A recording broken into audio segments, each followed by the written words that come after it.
tous d'être venus si nombreux sur notre Rex. On va parler aujourd'hui du Lean Budgeting. Moi, je suis Barbara Baster, je suis coach SPC et formatrice SAFE chez Inspirit. Et on va co-animer avec Mathieu, c'est Meetup aujourd'hui. Oui, bonjour à tous. Donc Mathieu Grune. Je travaille chez Orange.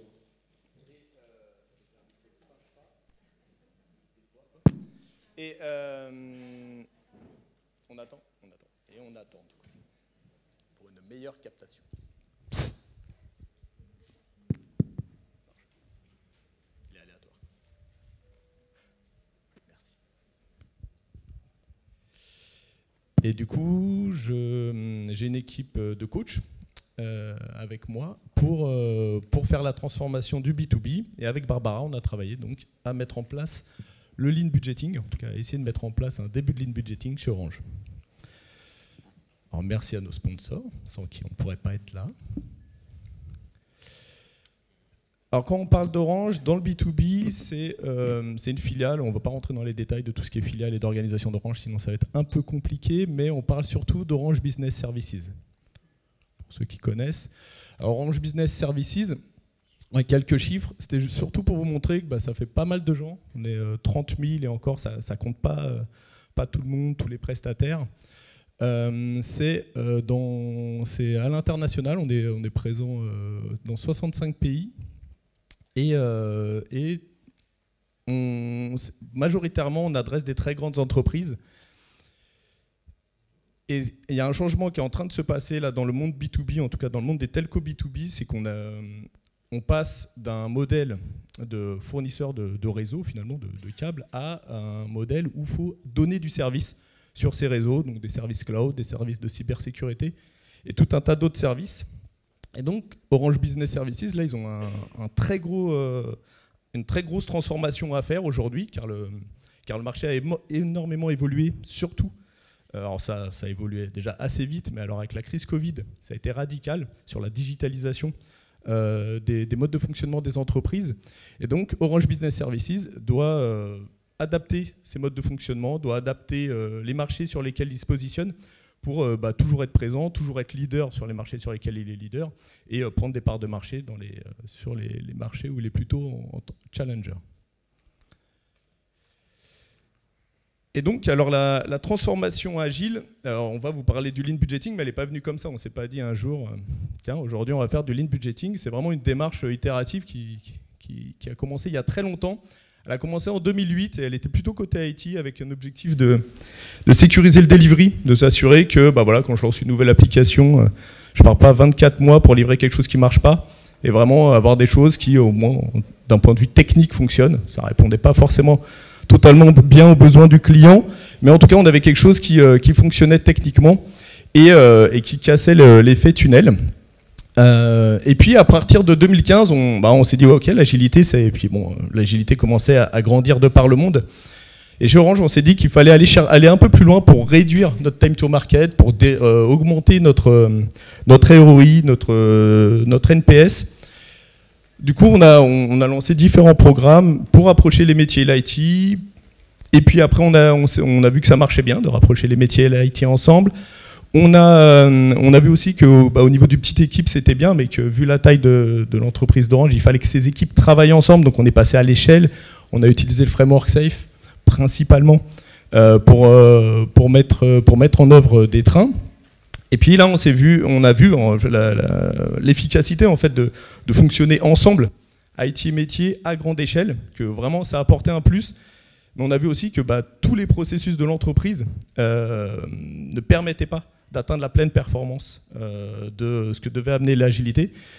Et donc depuis 2020, on veut vraiment aller vers ce que SAFE appelle, ou peut-être beaucoup d'autres gens, la business agility, où vraiment l'idée c'est que l'entreprise dans son ensemble soit agile, et non pas ceux qui développent et produisent le logiciel et les offres à destination de nos clients. Et donc vraiment on est dans une bascule en ce moment, passer du mode projet au mode produit, et donc pour ça on a lancé les portefeuilles en 2020. Et alors un portefeuille. Et du coup un petit rappel théorique de la théorie SAFE. sur qu'est-ce que c'est qu'un portefeuille. Vous vous rappelez, ceux d'entre vous qui connaissent bien Safe, il y a plusieurs configurations dans Safe. Et au niveau portefeuille, c'est là où, avec les dirigeants, on va aider à développer notre stratégie. Et ensuite, on va aussi prendre les décisions sur qu'est-ce qu'il faut qu'on fournisse, quelles solutions il faut qu'on finance et qu'on développe pour pouvoir réaliser cette stratégie-là. Et toutes ces solutions-là sont développées par ce qu'on appelle Development Value Stream. Donc, différemment dit, on peut prendre une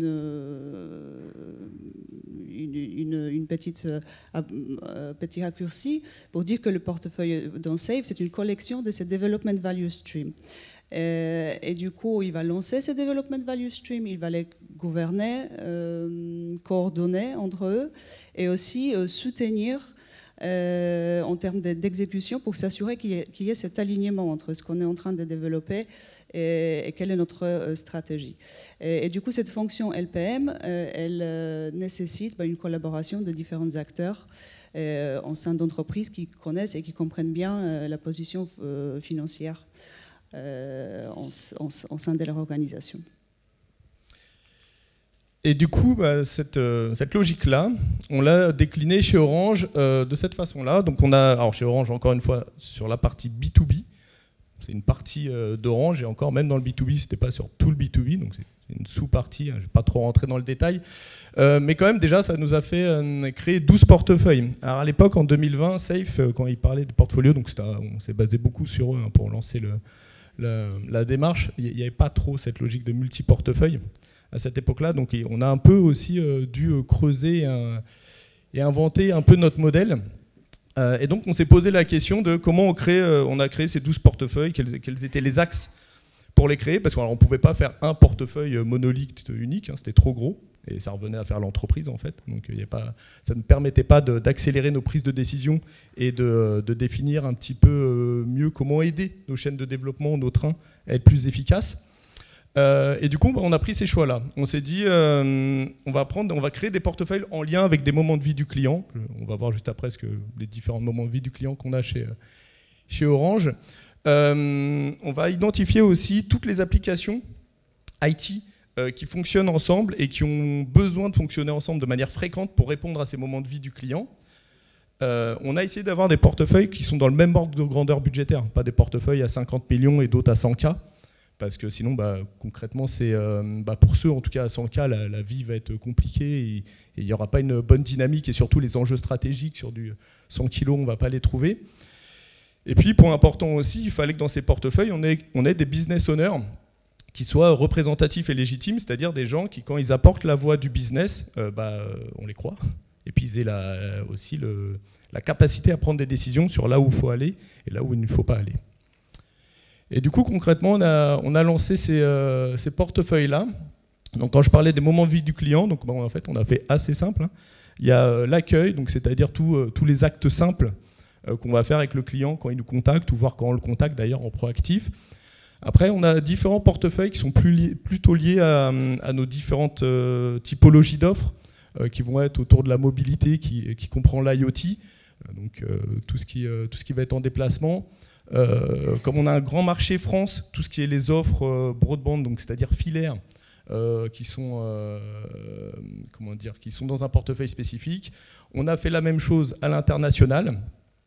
Et puis après, on a tous nos services nouveaux territoires autour du cloud, autour de la cybersécurité, qui étaient dans ce troisième portefeuille. Je ne vais pas tous vous les faire. Mais voilà, c'est un peu comme ça qu'on a décliné nos portefeuilles. Alors pourquoi, quel a été quand même le critère majoritaire pour décliner ce portefeuille comme ça? C'est surtout que notre IT, finalement, était organisé comme ça. C'est-à-dire on avait beaucoup d'IT pour faire de l'accueil, beaucoup d'IT pour faire du delivery, beaucoup d'IT pour faire de la facturation. On a quelques systèmes facturiers, et là, l'objectif, on les a tous réunis au même endroit. Et donc l'objectif, c'est d'avoir des factures sympas pour le client, en termes de prix, et pour Orange aussi, et aussi essayer d'avoir une certaine optimisation de ce process de facture qui peut être un peu coûteux.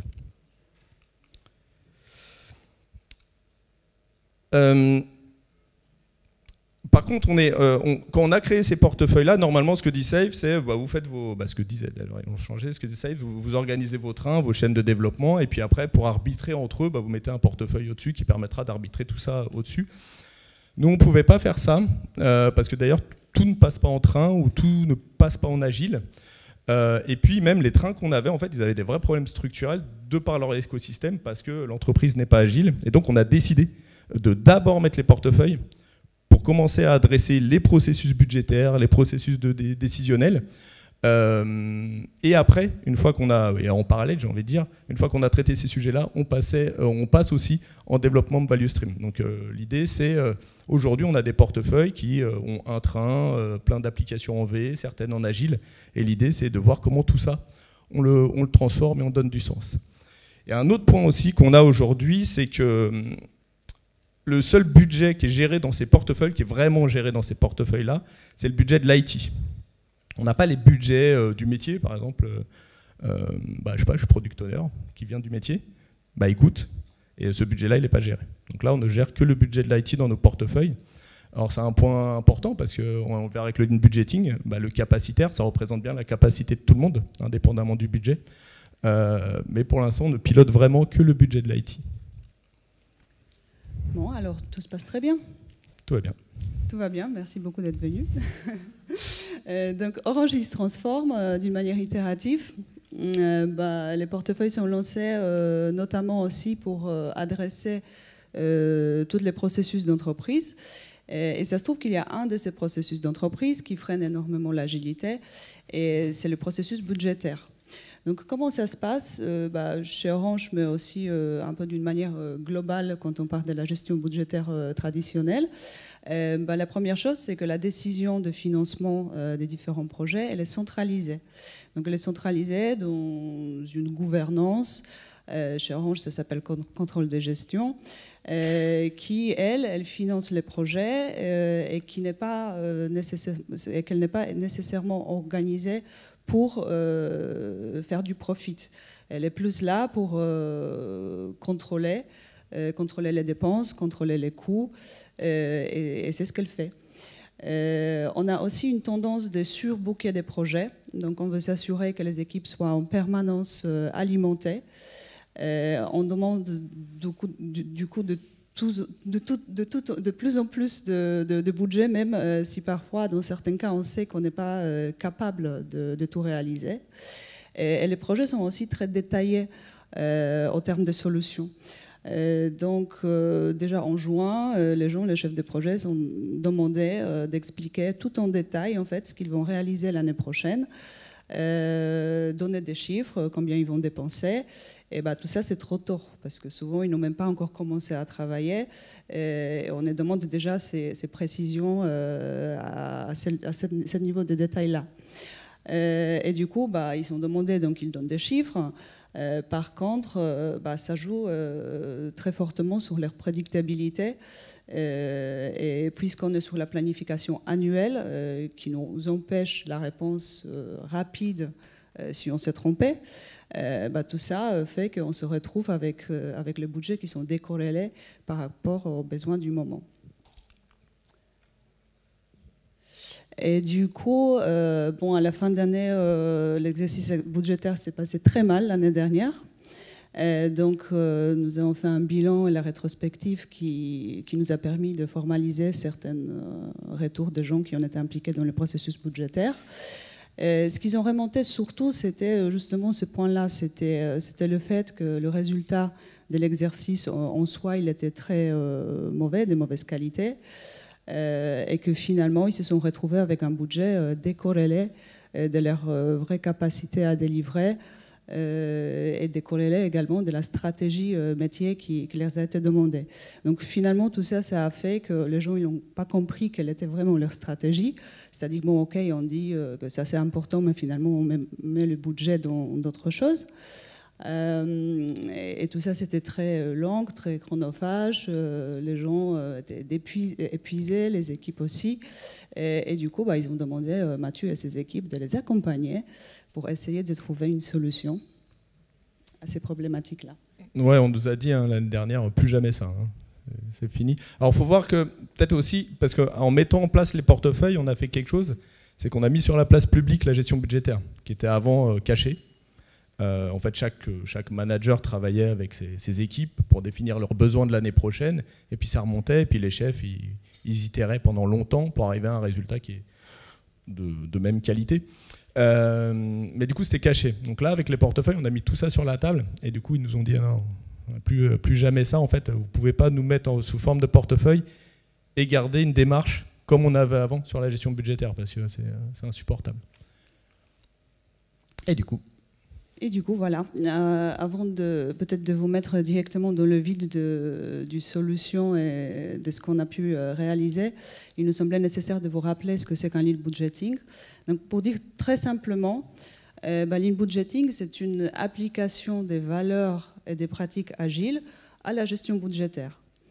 On fait ça, justement, on vise alignement qui nous permettra d'aligner notre capacité à délivrer avec la stratégie qu'on a définie.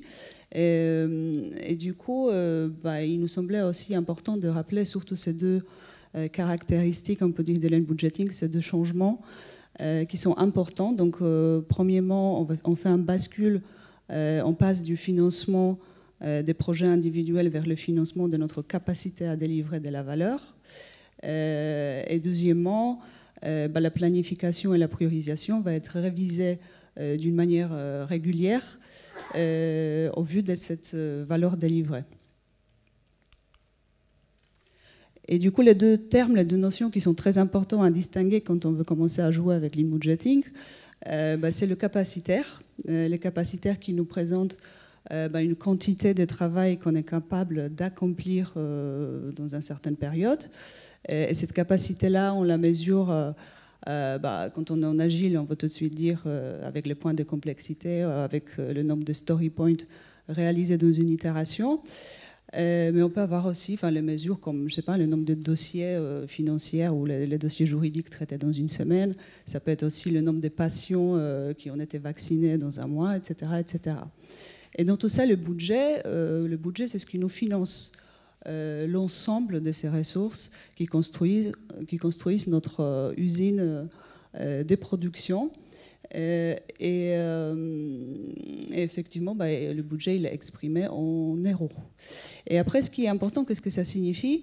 Ça signifie aussi que finalement, si on baisse le budget, on ne va pas nécessairement baisser notre capacité à délivrer. Parce que dans certaines limites, bien sûr, mais dans certains cas, on va pouvoir optimiser notre modèle. Et ça veut dire aussi, à l'envers, que si on augmente notre investissement, on ne va pas tout de suite augmenter notre capacité à produire, parce qu'il y a un coût d'entrée, il faut onboarder des gens, etc. etc.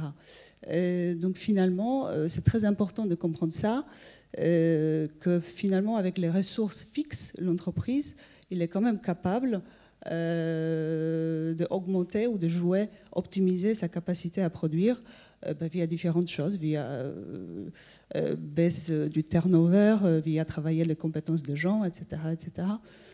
Donc ce sont les deux notions qui sont fortement liées avec lean budgeting et qu'il faut garder en tête. Et du coup, pour lancer le lean budgeting, il y a quelques petites choses à faire avant de vraiment réaliser l'exercice de budgéter notre capacitaire pour aller délivrer de la valeur. La première chose, c'est d'avoir une vision et une stratégie. Alors, Orange a une stratégie. Je ne vais pas dire qu'Orange n'a pas de stratégie. Orange a une stratégie qui est assez claire. Surtout, chaque filiale, Orange B2B a une stratégie. Chaque équipe aussi a plus ou moins, d'ailleurs, si elles sont plus ou moins agiles ou plus ou moins orientées client, a une stratégie aussi.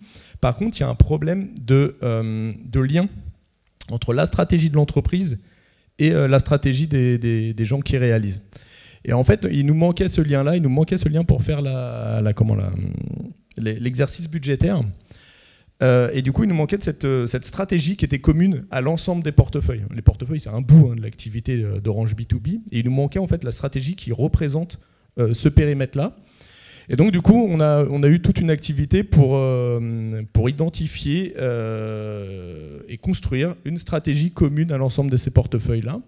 Donc, on a pris les différentes entités, métiers, market, IT, tous ceux qui sont concernés en fait par ce que délivre l'IT. Et on a demandé des représentants de chacune des entités qui ont construit une proposition de stratégie qu'on a fait valider aux différents directeurs, marketing, technique et autres.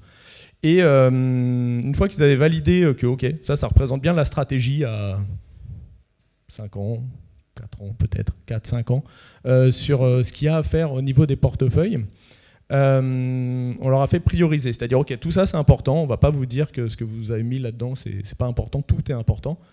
Par contre, la question, c'est quoi le plus important en 2023 ? C'est ça la question qu'on leur a posée. Donc là, il y a eu quelques débats, quelques priorisations qui ont été faites. On n'est pas allé jusqu'au bout de l'exercice, on le verra ça après.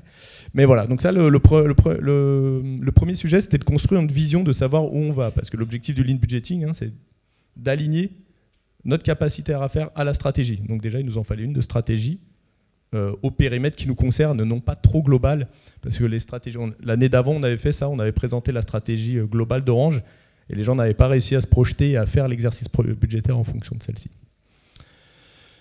Deuxième chose qu'il a fallu avoir pour faire l'exercice budgétaire, c'est déjà avoir une notification du budget. Donc, c'est-à-dire, l'année prochaine, on a combien ? Il faut voir que côté Orange Business Services, cette notification, elle pouvait arriver excessivement tard. C'est-à-dire, elle pouvait arriver en novembre, alors qu'on commençait à faire travailler les gens sur le budget en juin.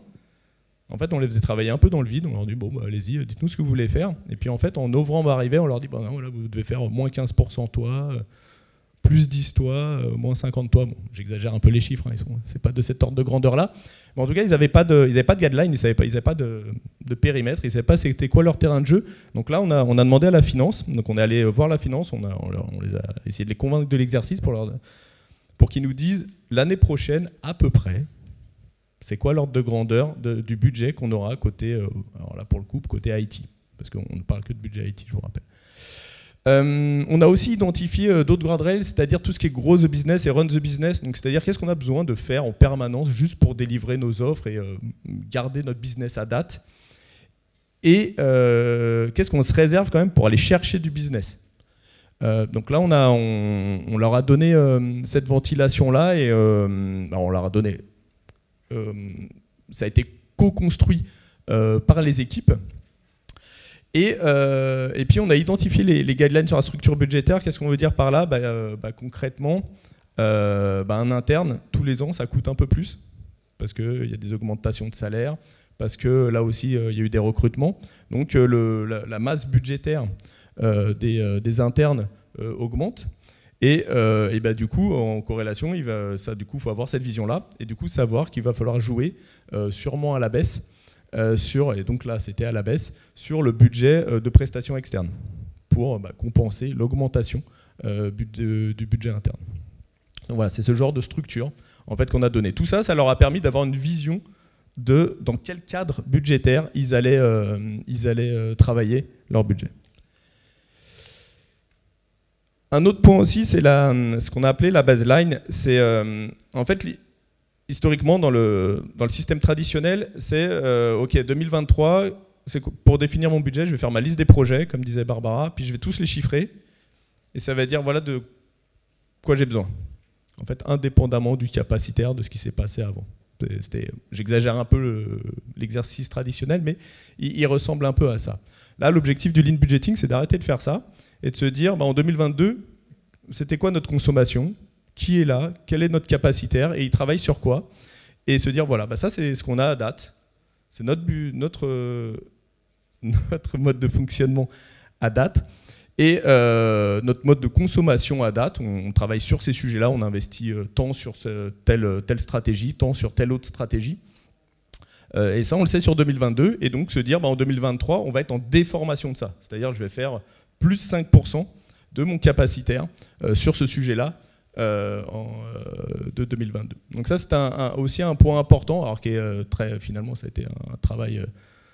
On est allé dans les imputations des différentes équipes pour remapper ça et avoir une vision assez claire de qui avait fait quoi sur 2022 en termes de consommer et sur quelle catégorie stratégique ils avaient travaillé.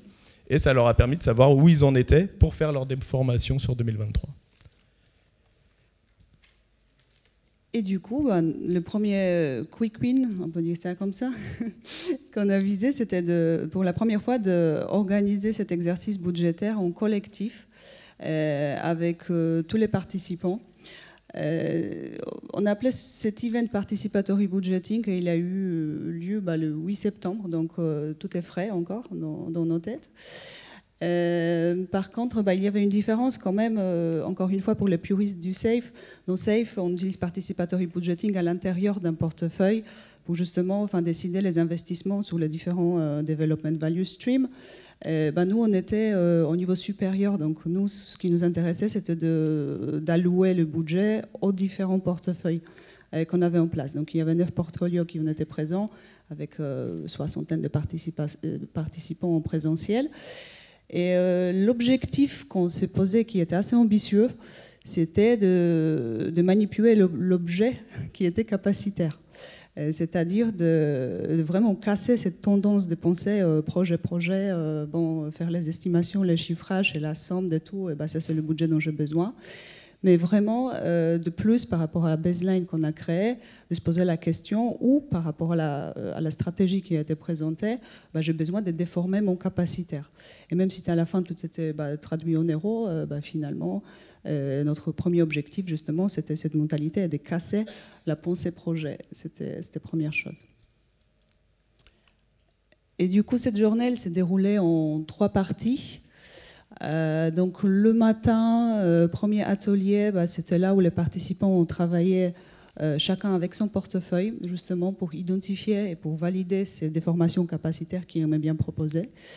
Et aussi pour faire une liste de ce qu'on appelait les opportunités manquées, c'est-à-dire de toutes les choses ou toutes les idées qui ne pourront pas être réalisées avec les contraintes budgétaires qu'on avait à ce moment-là. Et ensuite, dans la deuxième partie, on a fait l'espace de forum ouvert où tout le monde pouvait aller voir les différentes propositions et faire les demandes de changement. En fait. Donc, quand on a vu qu'il y avait quelque chose avec quoi on n'était pas d'accord, on avait le droit justement de faire un veto, de dire que non, ici, je pense qu'on devrait plutôt faire une autre proposition en termes du budget. Et du coup, toutes ces demandes-là nous ont servi pour un input pour la dernière partie. Où finalement, dans cette dernière partie, c'est là où on a fait les négociations et les arbitrages nécessaires pour construire une vision commune pour tous les portefeuilles. Et juste à dire à date, en fait, quand démarche, elle sera plus mûre.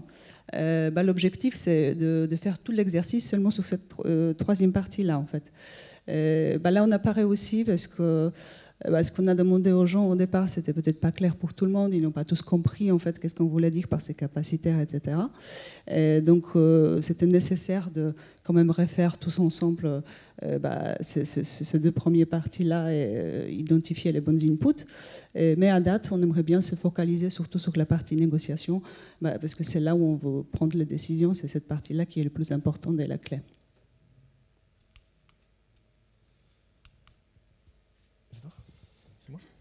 Vas-y, conclusion, le client qui parle. Non, c'est toi, vas-y. Ok, donc quel était le résultat, en fait, ce qu'on a pu constater. Comme je vous ai dit, tout est encore frais. Donc finalement, cette question, on se posait en préparant les slides pour ce meet-up. Hein. Et après, ce qu'on s'est dit, que finalement, un gros succès pour nous, c'était qu'effectivement, on a réussi d'avoir ce grand meeting-là à la base de la réflexion capacitaire. Donc ça, c'était quelque chose d'incroyable. En fait, c'était la première fois quand les gens ils parlaient, oui, ok, ici, il va falloir que j'embauche plus de gens. Ici, ok, on est à peu près efficace à l'État, donc j'ai pas besoin, etc., etc. Donc cet objectif-là, il était atteint. Après, nos constats, ici, je dis juste pleinement comme ça, tu rentreras dans les détails tout à l'heure, c'est que le budget alloué, finalement, n'était pas complètement aligné à la stratégie. Tu vas vous expliquer tout à l'heure ce qu'on veut dire par ça. Et aussi, on n'a pas réussi à équilibrer en sortie du participatory budgeting tous les budgets disponibles. Ce qui veut dire que finalement, on a alloué plus de budget qu'on avait, et même si on s'est assez fortement rapproché de notre objectif, mais il n'était pas complètement atteint. On avait 12 millions de trop. dans le budget encore à aller chercher en sortie. Mais on avait des axes, on savait où les travailler, donc c'est en cours et j'espère que ça devrait sortir assez simplement. Du coup, en conclusion, pour ce qui a bien marché, en tout cas ce qu'on pense qui a bien marché avec Barbara, déjà on a réussi à créer cette vision stratégique inter-portefeuille, quelque chose qu'on n'avait pas, et tout le monde a trouvé un intérêt à avoir ça. C'est pas quelque chose qui est venu de l'équipe de transfo encore, et qui sert à rien, et qui est du framework, et je ne sais quoi. Non, c'est quelque chose sur lequel les gens sont super contents d'avoir ça, en fait. Ils étaient un peu dans le brouillard, et ça les aide à s'aligner. Alors on est vraiment sur une première version qui est largement pas suffisante, mais il y a vraiment l'envie d'aller plus loin. Ce qu'on a réussi aussi, c'est qu'on a réussi à faire travailler les équipes ensemble sur là où elles allaient investir ensemble en 2023. Donc c'est-à-dire que pendant le participatory budgeting, il y a des portefeuilles qui sont allés voir d'autres portefeuilles qui leur ont dit si toi tu fais pas ça, moi ça sert à rien que je garde ou j'augmente mes équipes là-dessus, je les mets ailleurs. Et donc il y a eu des discussions pour que ces portefeuilles s'alignent pour aller dans la même direction qui était plus ou moins donnée par la stratégie. C'est tout ça qui a été nécessaire.